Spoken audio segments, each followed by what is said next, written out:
All this week on Good Morning Tampa Bay, we're highlighting good things happening in Bay Area schools. I drove up US 41 to Lutz Elementary School. The history teacher there, she's not like the ones that, maybe you and I grew up with.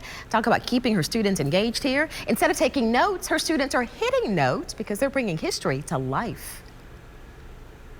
Your facial expressions, the way you move, you are the character. Just remember that. That's part of the acting part. This isn't your typical history class, but then again, Jennifer Shaffer isn't your typical history teacher. She brings lessons to life for her 7th graders at Lutz Elementary. My dear, how were they? Delicious, Your Majesty. We kind of just incorporate history with plays to bring it more to our normal life.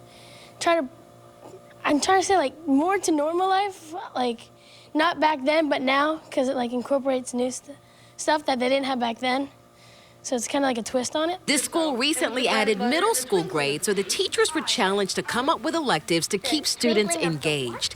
Ms. Shaffer combined her love of theater and history, and the result, pure magic. History has been boring in the past. I can't tell you how many adults have said, I opened my textbook, I read it, it was boring, and I'm like, but it doesn't have to be that way, Her class is anything but boring. She's written 7 plays so far.